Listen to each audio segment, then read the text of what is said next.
Okay, guys, so we are, just want to make you aware, we are recording this conference call. So anything that we do discuss will be recorded. We're going to place it up on our division's YouTube channel. So we're going to go ahead and get started. So the purpose of this webinar is to really discuss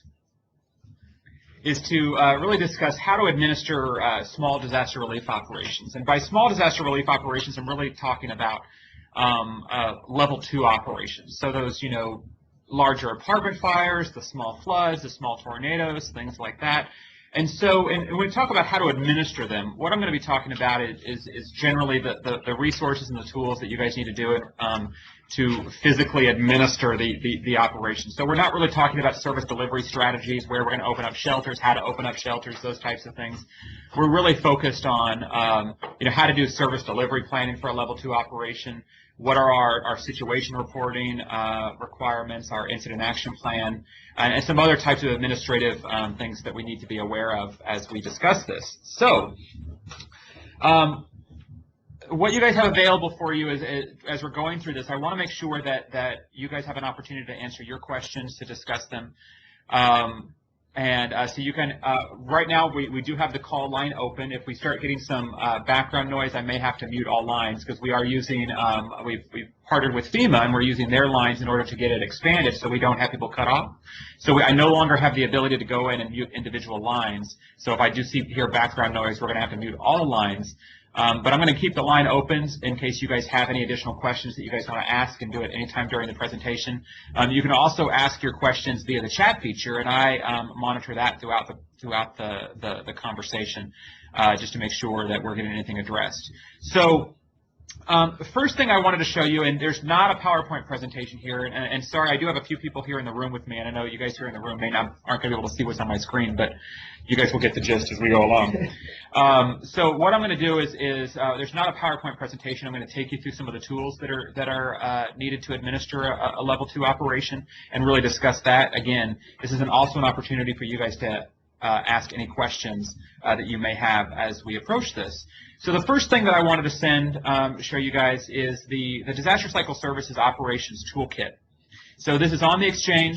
In the email that I send out with the link to the YouTube video, I will include this link in there.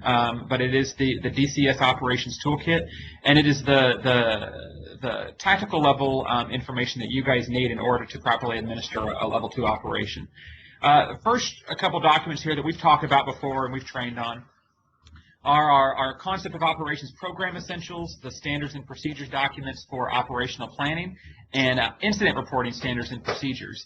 And in these documents, it outlines what are the types of things that you guys have to do to administer relief operations. And there are specific examples of when you have to do things for level 2 operations versus larger operations and things like that.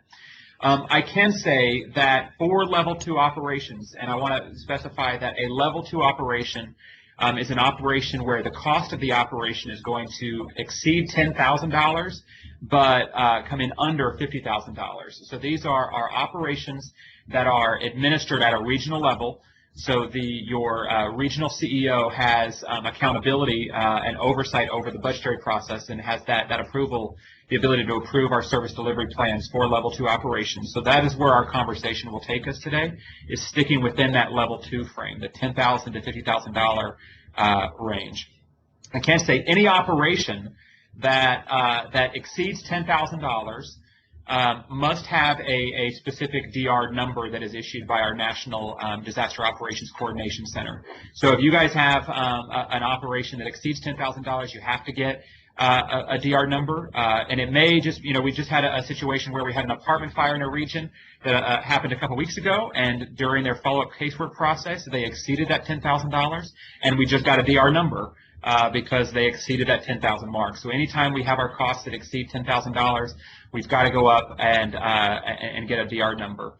So to get a DR number, the way it works is you just whoever your point of contact is for that operation in your region just makes a request up through your chain of command over to the division, and your division disaster director will work with our national office, with our Disaster Operations Coordination Center to get that DR number. So that's the first administrative thing that you've got to do, and we'll talk a little bit about that here in just a moment. So going back to this information here, the concept of operations, these documents here, you also have the location for all of the job tools that you'll need in order to administer a small disaster relief operation.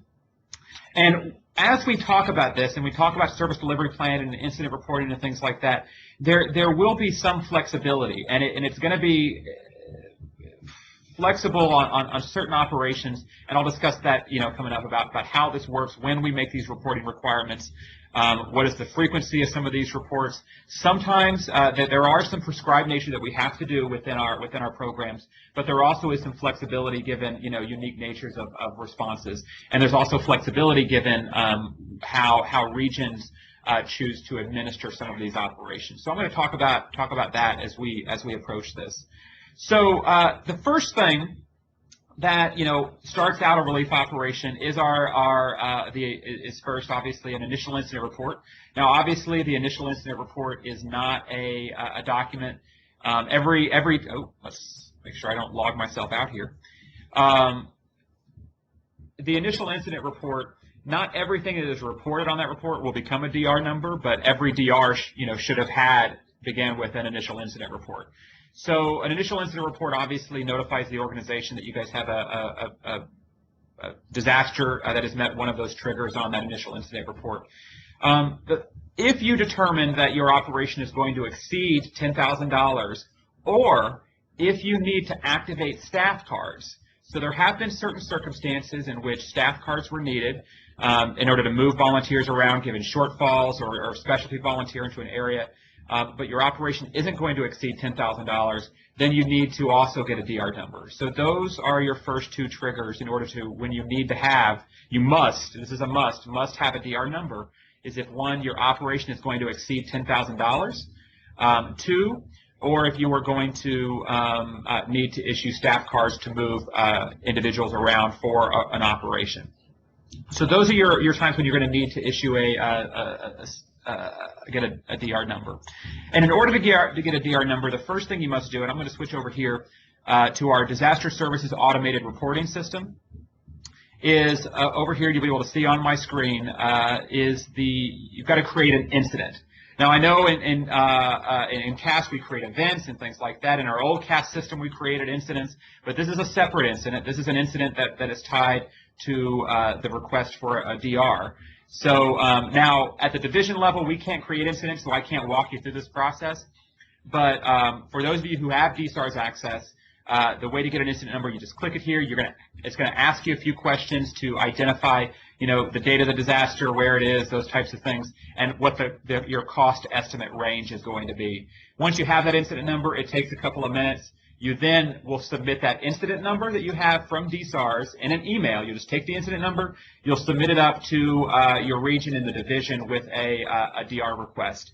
And I'll always tell you, if you're a DPM, a leadership volunteer, always make sure your regional disaster officer is engaged in this process. How each region administers this request process is going to differ region by region, so just make sure that you are following whatever DR request procedure is in place within your region. So once you have that request for DR in, the division will take it, work with national headquarters to get that number out, and then once that number's out, it'll be sent out to you, and you'll basically start to use that for your reporting and things like that, and we'll talk about that here in a moment. So the first thing I'm going to talk about, so now we talked about getting an incident, we're going to talk about a DR number. The first thing I'm going to talk about that is vitally important, especially for any operation, is the service delivery plan. Now, within our documents, and I just went over these documents in the DCS Operations Toolkit where they are, there are standards for when a service delivery plan is due in for a level 2 operation. And on a level 2 operation, the service delivery plan is due in the next day.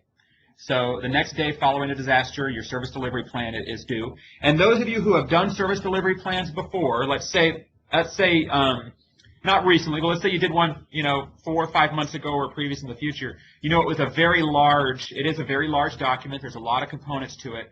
However, there have been some changes made for level 2 operations, and that will really take some of that time and energy off. And I do have a question coming in from the room. So, Philip, yeah.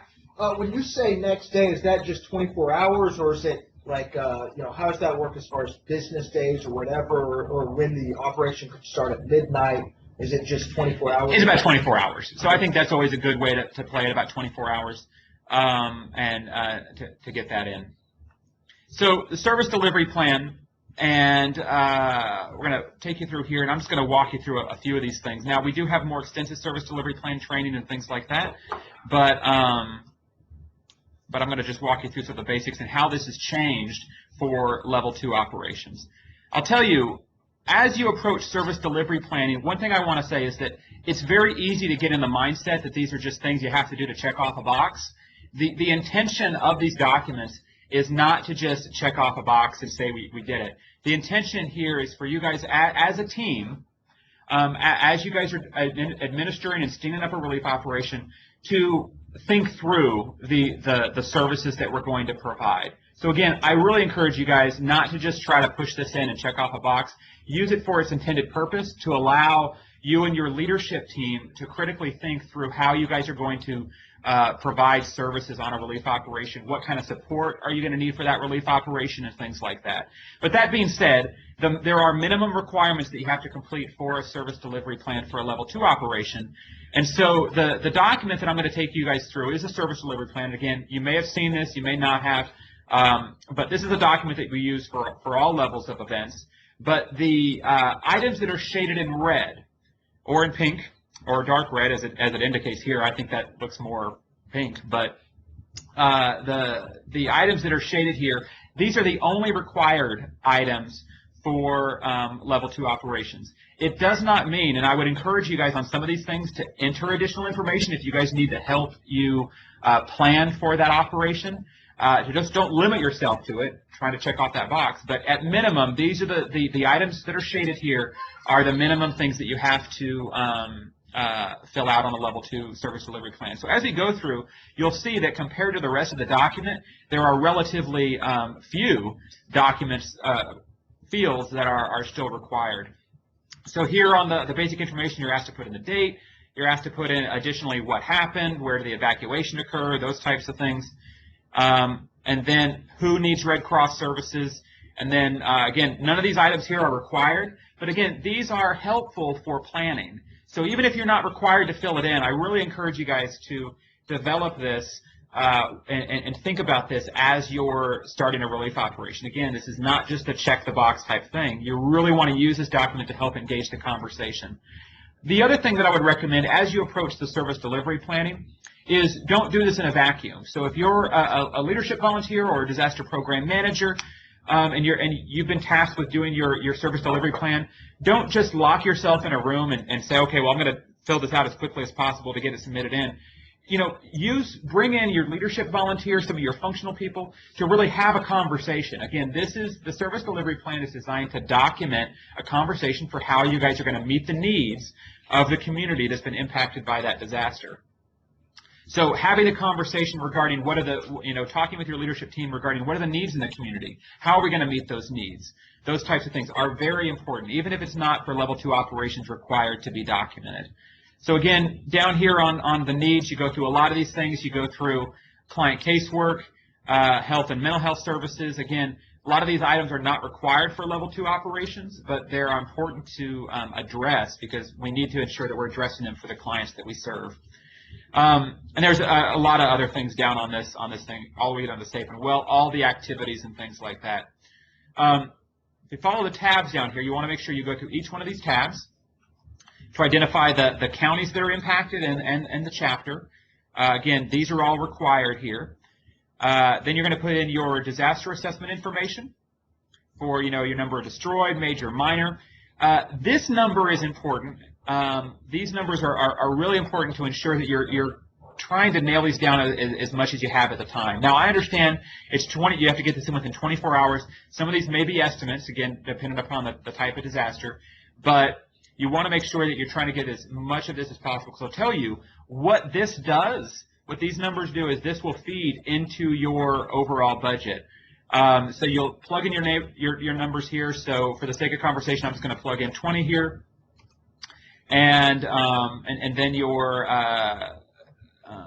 so that'll give you 20 single-family dwellings with major damage, and then you're going to put in the number of fatalities, hospitalized, missing, the total number of days you're going to need disaster assessment, things like that. Then you're going to switch over on external relations. And you'll see that for external relations, while nothing is required here, having these conversations regarding the number of days you think you're going to need government operations support is an important conversation to have at the operations. So don't think that just because it's not required to be submitted doesn't mean that you guys shouldn't be having that conversation. Again, use the document as a tool to guide your conversation. And again, don't do it in a vacuum. Do it with the rest of the folks in the room. Client services. So you'll see a lot of data here that is required on this, and so as I mentioned, I put in 20 homes that had major damage. So for the sake of conversation, we're going to assume that 80% of those are going to result in a case, and then automatically we'll do the math for you that you're anticipating 16 cases, and then from here, case average. Again, this is your numbers you're required, so you're thinking through how much assistance you're going to provide. Again, based on your need in your community. So base it on the disaster, the demographics of the community, all of that to help you make these decisions. So from here, let's say we've had those conversations. I brought in the leadership team. We've had those conversations about how much services, financial assistance we're anticipating to provide, and we think our case average is going to be about $500, excluding health and mental health. So go down this, and you would do this for the rest of your activities here. And then you're also down here, you're going to enter the number of days needed to complete client casework. So, is it 2 weeks? Is it 4 weeks, depending upon the situation? And then the number of Red Cross client caseworkers that you're going to need. Again, this is required for level 2 to identify how many caseworkers you're going to need. And that's your current, you have working on the operation and projected. And then switch over to mass care. Again, you're going to enter in a document for how many shelters you have open. Here, you're also going to enter in the number of overnight stays that you have occurring. So, for the sake of conversation, let's say that we opened a shelter for this event. We had 50, and then it dropped off to 5, and then nobody else. So we closed that shelter down pretty quickly. And again, you would be filling in all of these things. What I'm doing, I'm filling out some of these numbers so you can see how this will tie into the budget here coming up at the end of the document. So feeding, again, you're going to enter in the number of meals you're going to serve. And this is important to note. We're not just talking about meals that you're serving at the shelter. This is meals that you're serving for the operation. So meals and snacks and things. If you're going to do mobile feeding at the scene for firefighters, those types of things. So we're going to go ahead and say we serve 500 meals and 800 snacks. Again, I'm just making up numbers here just to help us get into the budget conversation here in a moment. And then your anticipated cost per meal. Now, the important thing here is, here I'm going to use an example. You may have had shelf-stable meals sitting on your shelf for a few months that you purchased, 5 months ago. The important thing here is that as you're entering the cost of these meals, just because you're not buying them at the time of the disaster doesn't mean they don't have a cost. So something that you had already received that's already in your warehouse still has a cost associated with it. And so you need to ensure that you're putting the cost of that meal. So let's say 5 months ago we bought those shelf-stable meals for $3 a meal. I don't know who we're calling, but let's see if we can get them on the line. Okay, that seemed to end quickly. So we've got the cost per meal is roughly $3. Cost per snack, again, this is the cost for the snack, even if we had previously procured them. And so we've got, let's say, 50 cents for a snack. Again, just to sake of conversation. And then you're also going to enter the number of feeding vehicles, things like that. And then you'd put more things down here for sheltering. Again, all these things, if they're in red, you're going to need to ensure that you put those in. Some of these things in here, let's say cots. Let's say we use 50 cots. What it will do is automatically calculate the number of cots it used, and it will expect, it'll build into your operation a cost for breakage, damage, for a certain percentage of those costs. Same thing for blankets. It'll give a standard cost. So let's say we gave out 25 blankets, and it will build it in and automatically calculate. So again, this is helpful, so you guys can know how much what your anticipated service delivery costs will going to be, and this will help communicate it to other people within the region. We're going to continue on to our other. Yes. Hi, it's Candy. Could I just add in there when you were talking about the cost of the meals that does include in kind? Yes, Candy, please talk about in kind. Yeah, as Neil said, if you purchased it 5 months ago, it still had a cost. It's the same with in kind. The service delivery plan should reflect all the costs of the operation, and that does include if you receive in kind meals.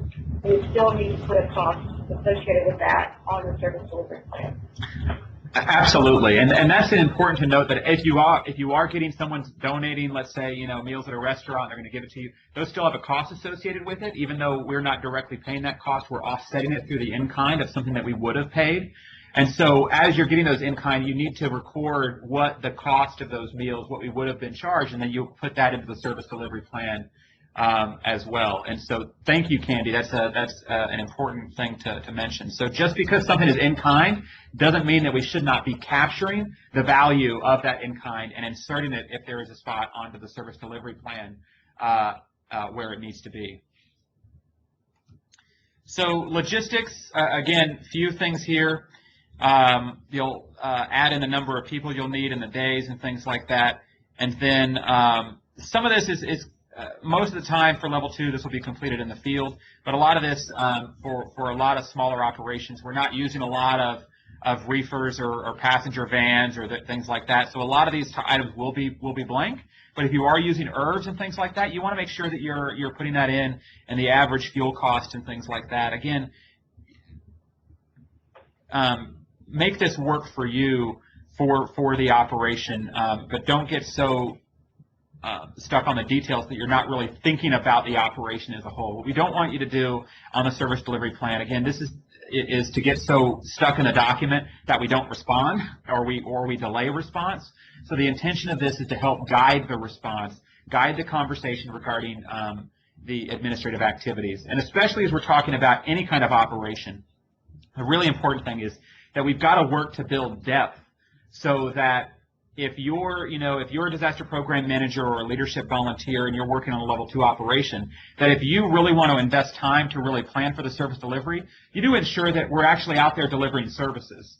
So this is where it's important that we all have to recognize that we can't do everything, and people that are our operations management individuals, with the exception of site visits, are not in the field.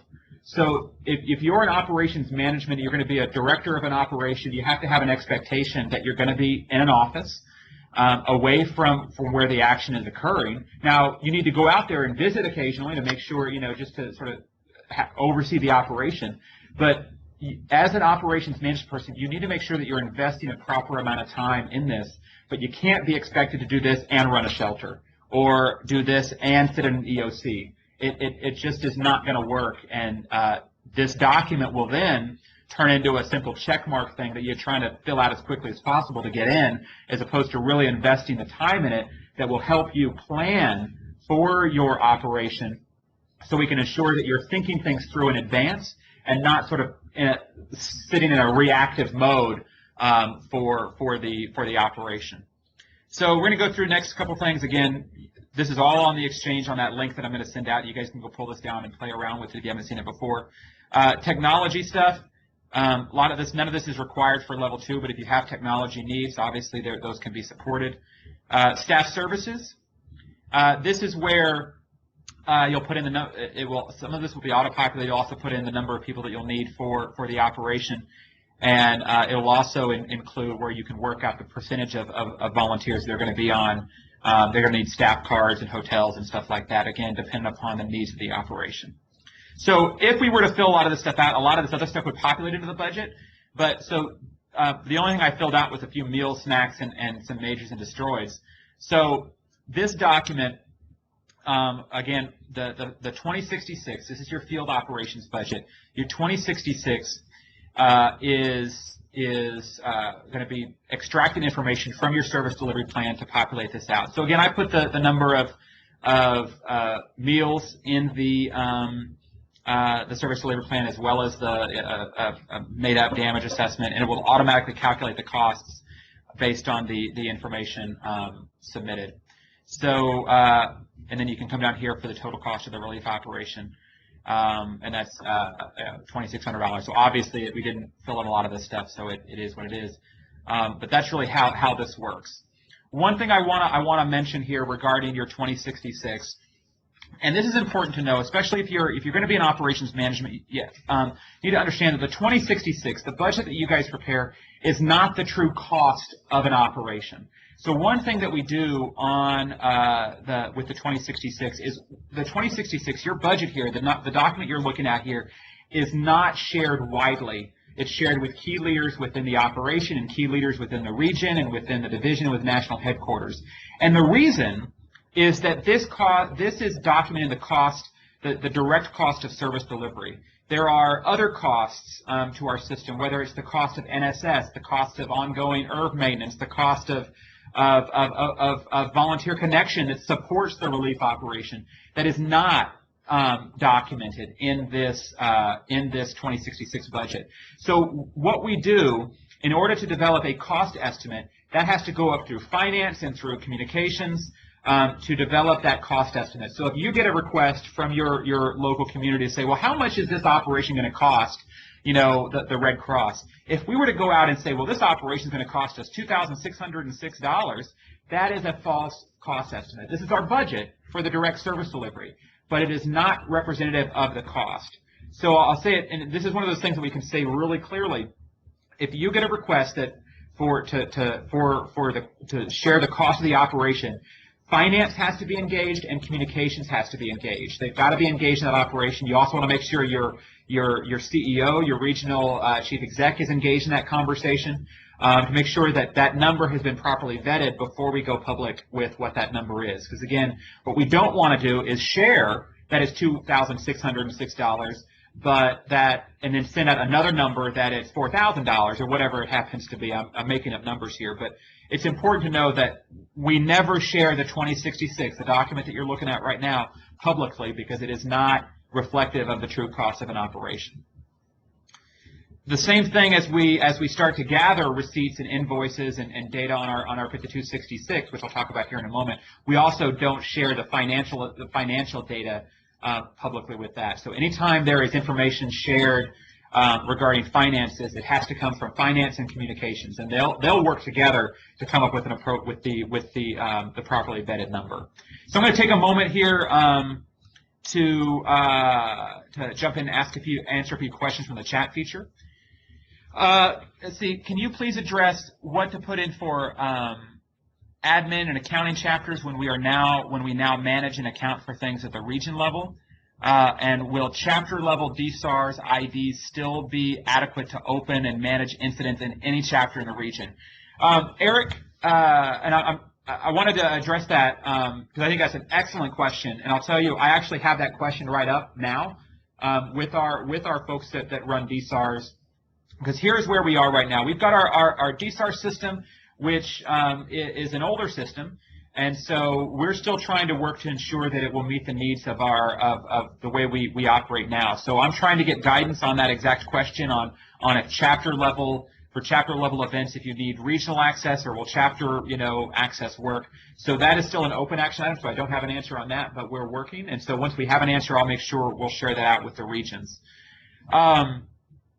Question came through. I'm assuming this is about service delivery planning. About what about restaurant meals and donated meals? So that's a great example of when we talk about sort of the in-kind meals as it comes to the mass care cost. So here's an example. Let's say we have to feed 100 people. Now, we go to a restaurant, and the restaurant donates us 100 meals at $5 a meal. Well, we need to enter that cost of $5 a meal for those 100 meals into the service delivery plan, because we were going to serve the meals regardless of whether we had to physically pay cash for them or if we received them as an in-kind donation. Because again, the in-kind donation has a value associated with it, and the value is $5 a meal for 100 meals. So you still, any meal that we're going to serve, regardless of whether you had a shelf-stable meal that was already on your shelf, regarding if you're going to go out and buy it on a P card, or if you receive it in kind, we have to capture the cost of that meal and enter it into your service delivery plan. The other thing that I would say is, a lot of times in operations, we're going to get meals from a variety of sources. You're going to get some that are donated, some that are shelf stable on your in the warehouse, some that you have to go out and buy. What I encourage you guys to do is, as you're working on the cost of the meals and things like that, find what you think is an appropriate estimate for what you think that cost is. Again, don't spend 3 hours trying to nail down each and individual cost to come out down to the penny of what it's going to cost. Again, this is our developing an estimate. So you want to make sure that you can back up the number that you put in with sound logic. But if you're off, a few pennies here, cents there, it's not the end of the world. But I really, again, this document is designed to give you guys and help you have a conversation regarding how to administer the operation, not specifically down there and to count every single penny for what you guys are going to spend on the service delivery plan. So you've got your budget. The next step is, so you've done your service delivery plan, you've got everybody on the operation, your leadership, that have basically contributed to their components of it. The next step is, if you are if you're a DPM, and you're working on this, or a leadership volunteer, you want to make sure that before you push this up, you get your your RDO, your regional disaster officer, to oversee and review the service delivery plan. If you are an RDO, then you have to reach out to your division disaster director to review the service delivery plan. So that's how it works. So if someone in the region who is other than an RDO is completing as the director on the operation, then the RDO reviews the service delivery plan. If the RDO is the director on the service delivery plan, then the division reviews your DDD will review the service delivery plan. And again, this is for level 2 operations only. It changes as we shift up to other levels, but that'll be a conversation for another day. Then what happens? Before it can be submitted, the only person in a region that can approve the service delivery plan is your regional chapter executive. They have to sign off and sign off on the service delivery plan, because they're the ones that has that financial authority from up to $50,000 for a level 2 operation. So your RCE needs to look over the service delivery plan, make sure they're aware of it, because again, the level 2 expenses are all coming out of the regional budget. So once that happens, then it gets submitted up through the division. The division will get it submitted to national headquarters, and then your service delivery plan it's been officially submitted. The next step, so you've done that, you've done your service delivery plan, is use this to help you monitor the operation. So as the days go by, you're providing services, you're doing that kind of thing. If you're finding that there was something significant that you didn't account for, that significantly changes the cost of the operation, then you'll need to revise the service delivery plan and submit it up. And while I understand that the definition of what is a significant change is going to be different for each individual operation. If you said you were going to serve 100 meals and you ended up serving 150, that's really not a significant change. But if you said you were going to serve 100 meals, but then you've got a request to serve 1,000, at $5 a meal, then that is a significant change for a level 2 operation. And so those are the types of things that you're going to have to weigh. You're going to have to talk. If you have questions, if you're a DPM, a leadership volunteer, you'll talk to your RDO. If an RDO have questions, they can reach out to their division disaster director and the division folks to help them and guide them through this process. So this is the overview of a service delivery plan. So I want to open it up on the lines. Yeah. Any questions? Yeah. Yeah, it's Candy again. I just wanted to mention that you run the service delivery plan by disaster finance so that they can help you refine and help make sure that your budget is as accurate as possible before it goes up to the approval. It also gives the RCD know that somebody in finance has looked it over. Absolutely, and I'll tell you, Candy, that's another great point. That as you guys are staffing your relief operation, there will be your finance point of contact for that operation. And so you also want to make sure that they're likely won't be on the ground for a level 2 operation, but you need to ensure that they are in that loop. And so finance is a great resource, a great support resource to make sure that you're documenting all of your costs for the operation. So make sure that they are engaged in the service delivery planning process. So thank you, Candy, for mentioning that. Thank you. So but now I do want to open it up. Any other questions on the line? I got no other questions in the chat feature, but we'll open it up for any questions on the line.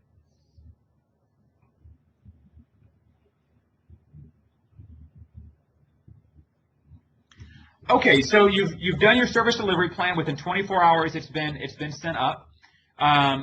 Now what you guys have to do is, as you're working through your service delivery plan, and again, this is not in a consecutive type profile. You're really going to be doing all of these things at the same time, which is important also to ensure that you have depth on the operation to do what we're going to be talking about here in a moment.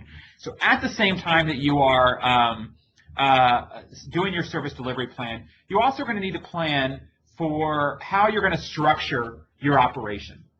And so our concept of operation, how we structure for an operation applies. But the important thing to know about our concept of operations and our director positions and our AD positions and things like that, this is what, for level 2 operations, you guys are going to need to staff based on the needs of that individual event. And I'll tell you what that means is that, if you've got an apartment fire that you've got 15 units and you handle it with the disaster action team, and there's really not a lot of other activity going on except for some fellow casework, you're really handling that in the day-to-day roles. You'll probably need some people to do your service delivery planning and your reporting and stuff like that, but you don't need specifically to develop and staff all of these AD roles unless they're actually needed for the operation. So the way you structure your operation is by need only. So while you have activities that you have to complete, you've got to do a service delivery plan, you're going to have to do your reporting, which we're going to talk about here in a moment, you may be able to combine some of these positions in multiple areas. So what I'm going to do is I'm going to take you through the latest IAP and situation report that I've received. Now, granted, this is for a level 3 operation. It's for the San Antonio operation, but what we're going to be talking about applies. But it's the latest one I received. I think it's today from the San Antonio operation. Now, they're obviously in a scale down mode, but what I wanted to show you down here, this is their IAP. As they structured, and I know it's difficult to see here on the screen, but I'm going to try to zoom in a little bit. As they structure the relief operation, they have all of their positions accounted for, and but you notice here they don't have a deputy director position. They don't need one at this stage in the operation. And if you also notice down here, they have an AD for operations and an AD for planning that are the same person. So they are filling the tasks, but because they no longer have a need for these, they're in the process of downsizing the operation, they no longer have a need for all of these roles to be completed by individual people. There's not all that work, that they started combining some of these positions. So that's important to remember as you guys are approaching level 2 operations, is staff the operation from a leadership perspective on what you need. But if you're the director up here and you're finding yourself writing your incident action plan and doing doing your external relations stuff, you also need to recognize that you probably need more people. So as the DRO director, as you're administering this operation, you want to make sure that you are overseeing the activity and you are empowering other people to fill those roles if there is a need to do so, but that you're not getting drugged down to developing the IAP every day when we should have someone else in that role if that is a need for the operation. So that's really how I would talk about is you're going to structure the operation, but you should, for any level 2 operation, you need to be structuring based on the tasks within our new concept of operations. Again, you may combine some of these roles, and that's perfectly fine, but you need to be completing the tasks associated with those. And those are all outlined within our program essentials documents, which is on I logged out, so I'm no longer there, which is on the Disaster Cycle Services toolkit that I mentioned at the beginning of the presentation. So As we transition into reporting, I'm going to talk two main areas or three main areas of reporting: our incident action plan, our situation report, and then our 5266, our statistical report, which is called the 5266. Now, the incident action plan, I will say this. Incident action plans are required. It is a requirement for every disaster relief operation, every level 2 and above disaster relief operation. Now, here is where the flexibility comes in on that incident action plan. So on a lot of operations, especially ones that have a lot of activity going on, the incident action plan is it documents what you're going to be doing for the next operational period. So in most operational periods for most active operations are 24 hours. So if we're doing our incident action plan today, you are documenting what your plan is for tomorrow. So as you're looking at a level 2 operation, here's where the flexibility comes in.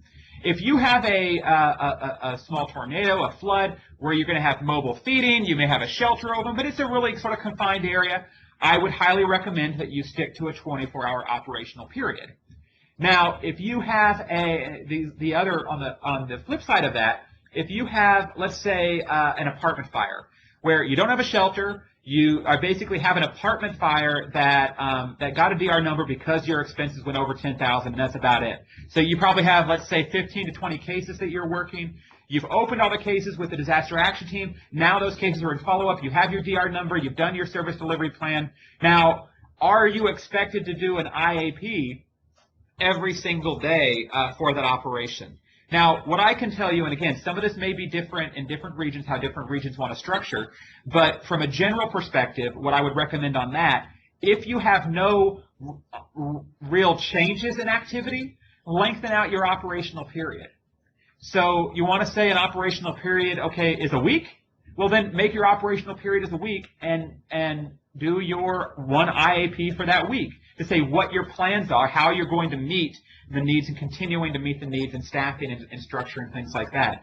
Again, the intention of these documents, these administrative tools, are not to be a burden on people administering the operation. They are intended to be tools to help guide you in planning for service delivery and meeting service delivery and reporting service delivery. So really, since they are tools, invest and use them as such. Don't, I believe me, I've worked relief operations, and sometimes it gets into the point where you're like, oh gosh, I have to do this and this and this. And that's where I would really, as DRO leadership, even for level 2 operations, really frame these as tools and use them to their ability. Because the thing is you're going to be spending time on them either way we do it, because they are requirements, but use them for their intended purpose to help you plan and guide the service delivery and what you guys are planning to do for the operation. But again, if you don't have changes in activity, if you on your level 2 operation, because again, sometimes they're apartment fires, we've done everything on the scene, and that's about it, and we're just doing follow-up casework. I would really recommend expanding your operational period if you don't have a lot of changes in activity during your operation. And as you can see here on the San Antonio operation, this was a more dynamic operation. Obviously, it was a level 3, but they have gone to a weekly operational period because all they're doing right now is working follow-up cases and providing rental assistance and additional mental health. They don't have a lot of dynamic activity still occurring on the operation, so there's no need to go through and add additional administrative work to you when it doesn't benefit the operation. Any questions on the IAP before we move on to some other things?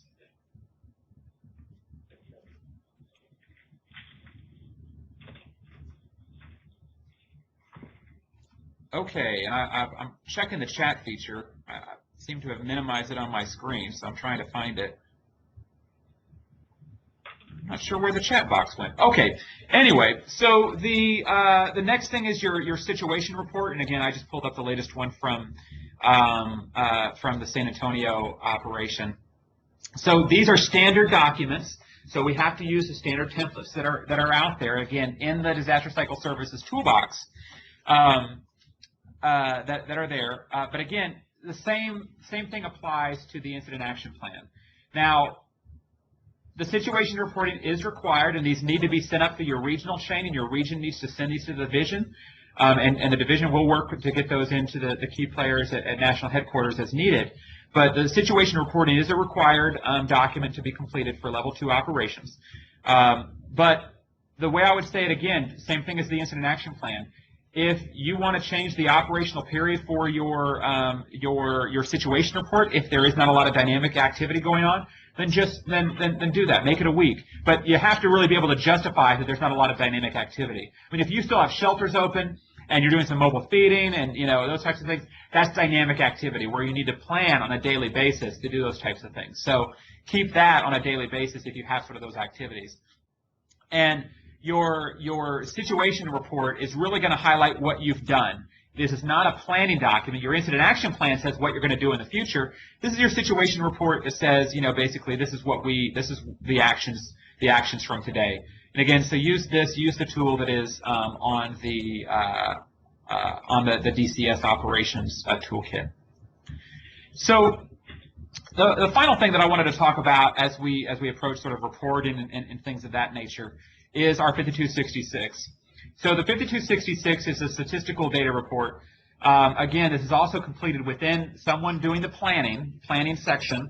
And again, at a division level, we can't submit 5266s, so we can just review old ones. But they are submitted within DSARS, again, the same place where you create your incident number. And this is a daily statistical report for an operation.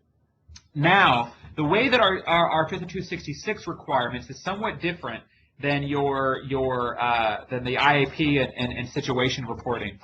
So with the 5266, the important thing is that daily reporting is required up until you're just about closed out on all of your cases. So you're going to have to submit a daily report for depending on how long your operation is going to be, every day until you're looking at a handful of cases that are still open. And again, a lot of the time frames of when you're submitting are all outlined within some of the documents on the Disaster Cycle Services Toolkit for when those reports are due and things of that nature. And there are also some additional collection tools that will assist you in collecting this information. But the only time when you can go to a weekly report for a 5266 is really only when you have a handful of cases open. So if you are in a situation where you're doing a weekly IAP and a weekly sit rep because you're only doing follow-up casework, you don't have a lot of dynamic activity. If you still have a number of cases that are still open in the system, you still have to complete a daily 5266. Up until, again, a handful of cases are open. So the other things that a couple other things that I just wanted to touch upon, we don't have anything else to look at on the screen here. As you're administering a relief operation, we've talked about service delivery planning, we've talked about the planning, the incident action plan and using the planning process to help the operation, and then some of the reporting requirements from situation reporting and from your statistical reporting. The other thing that I wanted to mention is ensure that when you're running this operation, that you are fully ensuring that the people that are assigned to the operation are being counted in volunteer connection, and that you are completing evaluations for those individuals. I'll tell you,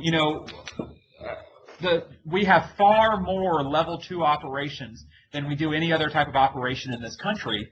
And that's where people get their experience is on relief operations, is at the local level with level 2 operations. And so I really, really strongly encourage you guys to ensure you're counting, you're assigning people to the operation so they get credit for the work that they had on that relief operation, and that you are completing evaluations. Your supervisors are completing evaluations on the people that are working on the operation and uploading those into the system so then we can start to build out and have access to people's experience levels as they're working to get promoted into other positions within the organization for future disaster relief assignments. So that is an important part. So as individuals that are interested or looking to administer operations, make sure you're looking at that angle too, to make sure that your folks are getting credit, that their evaluations are being done, so we can memorialize their activities on the operation in our system, so we can use it to help make promotion determinations in the future. So I'd like to open it up, and again, I don't know what happened to my chat box. I can't get it to pull back up. So so if anyone has, I would like to. Oh, there it popped up on my screen here. We've got no questions in the chat feature, but I would like to open it up to anybody on the line if you have any additional questions, comments, concerns, anything. Yeah, Philip. I may have missed this. I had to step out. I apologize. But one of the things, so you've been talking about information and reports that go up for level 2 DRs. Is there a way that we could utilize those same things for reporting activity that happens that's very close but not a level 2? For instance, if we have to do bulk distribution or mass care activities that doesn't quite make a level 2, right now, to my knowledge, there's not a current standard way for us to record that data and keep it and look back at it. Mm-hmm. So right now, I don't know. I can look at CAS and figure out how many cases have occurred across, the last few years, but I can't look at how many bulk distribution operations we've had or, across the region or those locations, that information. And it seems like we record all that information for DR in multiple ways, but I would like to be able to see, not only one, how can I get that information, and then can we use those same tools, or are there standard tools that we can use for recording those same things that just don't hit that number? Yes, I'll tell you, there is. I was glad because there's an answer, or we can say yes, so I love it. All these tools that you have, the incident action plan process, the service delivery plan, your 5266 data, you can use that for any incident that you want.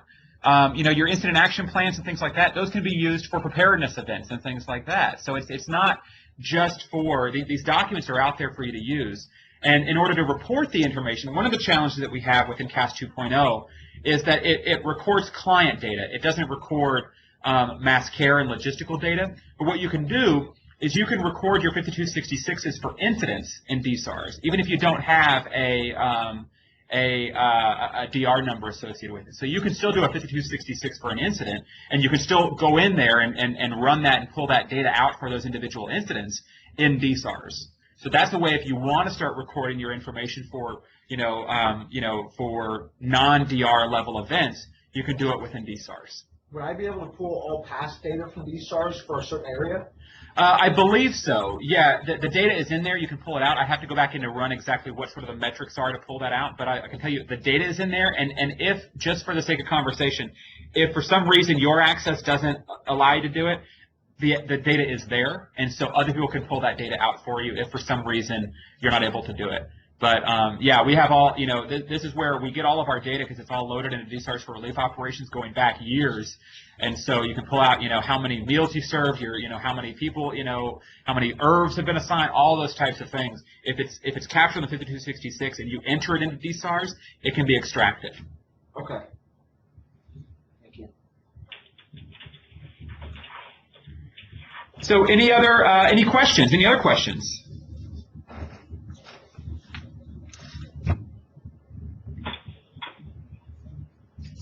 Okay, hearing none, I'll jump back on my soapbox because those of you who know me know I love to jump on soapboxes. I will say that when it comes to these documents, I'll be honest, it's really easy to think of this as an administrative burden. Oh, we've got to do all this stuff. I've got to do this report and this report and this report. But by ingraining this and using these documents to help you plan for your operation, I will tell you, as someone who's done a lot of level 2 operations, they really do help if you take the mindset of that these documents are meant to be tools for me. They're not, people in the other organization will look over to see what's going on in the operation to help figure out how they can support you guys. But the documents, in essence, are there for you. They're not there for somebody else. They're there to help you plan for an operation, determine how we're going to do service delivery, engage your leadership team. So if you guys take that mindset when it comes to these documents, you'll realize that they really do help. They help you plan for the next day's activity. They help you monitor the services you're providing. Because if when you look at your 5266, your statistical report, and say, okay, well, here we are, we're day 7 of an operation. We've served, 500 meals, yet our service delivery plan said that we were going to serve 2,000 meals. That helps you evaluate the effectiveness of your response to determine, well, was our service delivery plan wrong, or maybe are we not going down the right strategies when it comes to actually providing services? use these documents as tools to help you run a relief operation.